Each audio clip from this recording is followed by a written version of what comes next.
Happy morning. Actually, it's almost afternoon. I will let you guys know that last night, according to Fitbit, I got an hour and 15 minutes of sleep. And it is like night and day. I feel fabulous. I'm still a little tired, but can definitely make the best of today. I just left Devita and had my appointment where I am getting a TB test because I have to have one every year.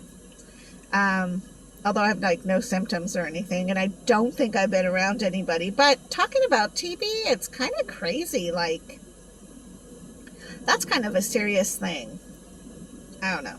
The whole coughing up blood thing, that's pretty intimidating. I also got an EPO shot. So I think that, and on top of not sleeping, was probably why I was so extremely exhausted yesterday. But I do feel better today.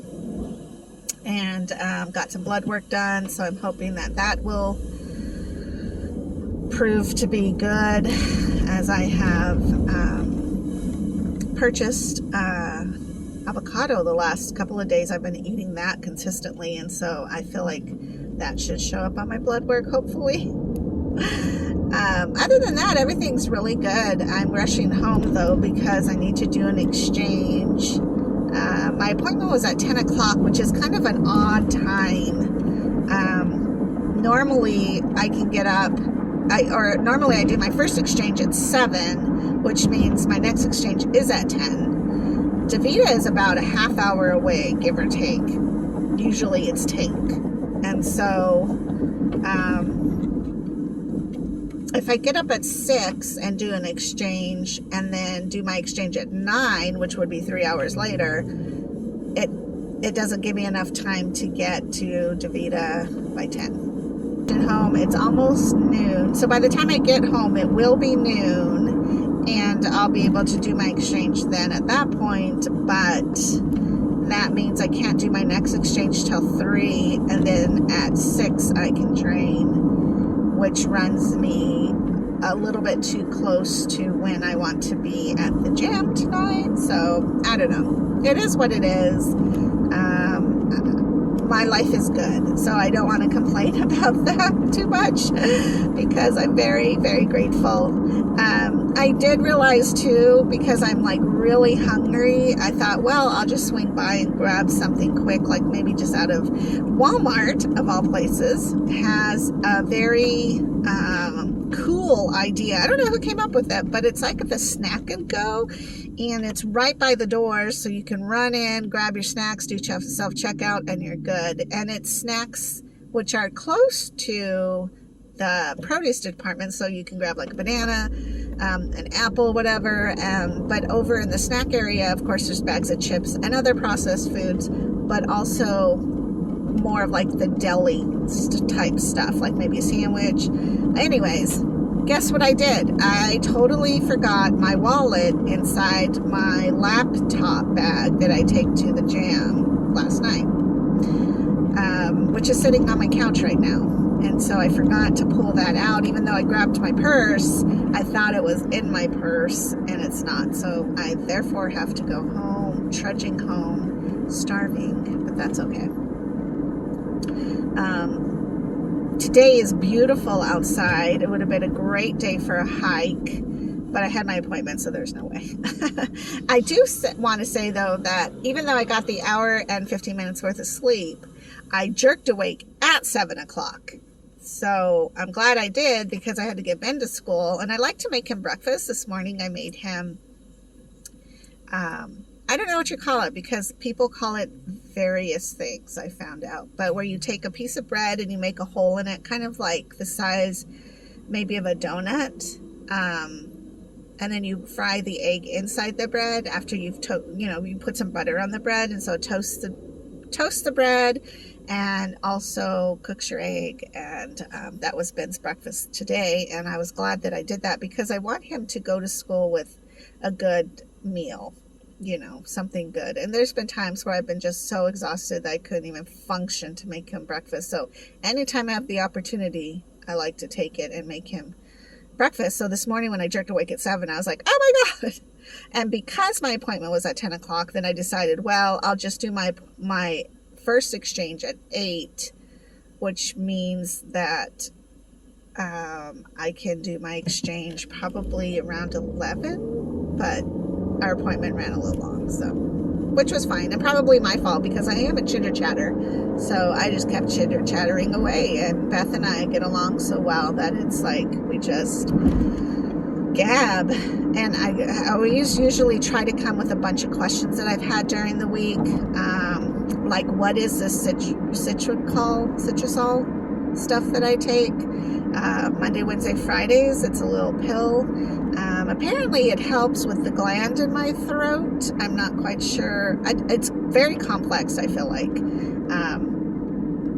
Maybe it has something to do with thyroid. I don't know. But it helps to regulate so that it's not overproducing whatever it produces, and helps with the vitamin D. And then we talked about peritonitis because that's always on the forefront. We always have to touch base with that because, you know, what are the signs? How do you get it? How can you prevent it is really the biggest thing. Being sterile as much as you can humanly do. And then just different ways that I've evolved into doing my exchanges, just due to no one's fault, just how things work. You do something for so long and pretty soon you're doing this a little different or this a little different. So it was good to talk with Beth because then we realized, oh, maybe I shouldn't be doing it this way because neither one of us realized what it was I was doing, which is okay, I guess.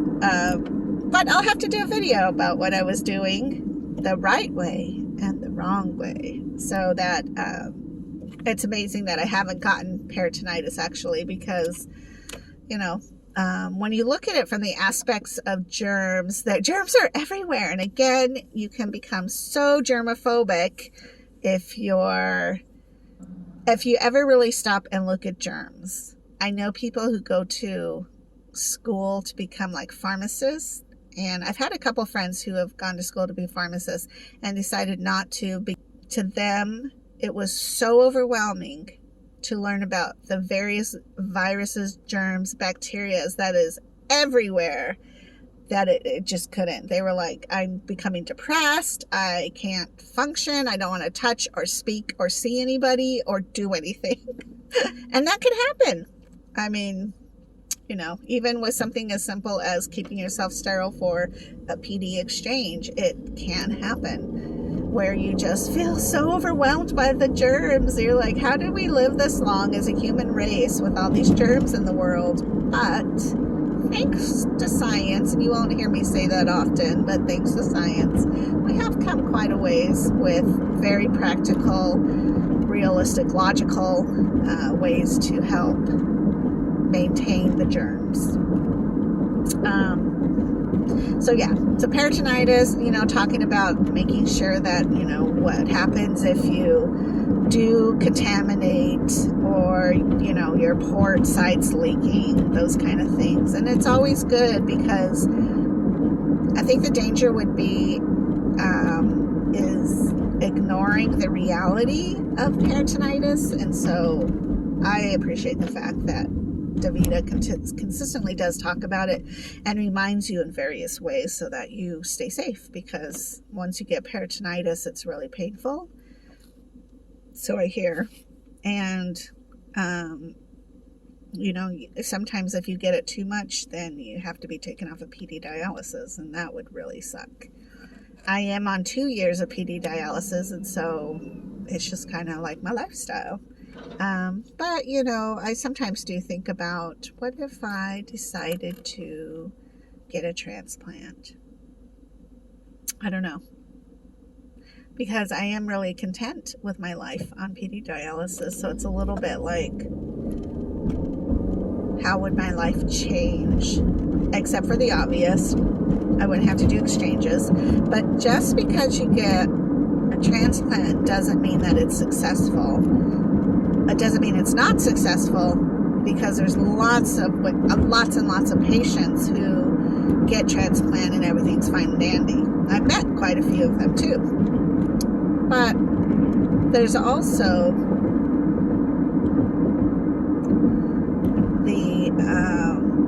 reality that it's not my organ and my body. You see how it does with the fibrin, trying to kick that port out of there and get rid of it by clogging it up. I just don't know that the worth of taking all those medical drugs to keep your kidney functioning that's not your kidney in your body is worth it. I don't know. I don't know. I probably need to do some more research, take a deep dive into that, because it seems like such an easy fix, but everything has a consequence. Everything has an outcome that we just can't control and manage. And right now I feel confident in that I am managing my dialysis. I'm managing my life. I'm in control of it as much as possible. But when you get a transplant, it's like you start all over again. And what if that kidney doesn't like you? And then I don't know what happens. Maybe I should ask. Maybe I'll ask next time. Actually, I'm coming back Friday because I have to get my TB read so that I can be officially TB free, even though I never had it. But, you know, that way they can say, oh yeah, you know, she's fine. Maybe I'll ask her, like, what happens if you have a transplant and your transplant fails, your kidney dies, it gets, your body rejects it, like there's no way, you have to get it taken out. I wonder if you can go back on PD dialysis or on hemo. And I know, or from what I understand, they don't take the old kidney out. They keep that kidney being in there.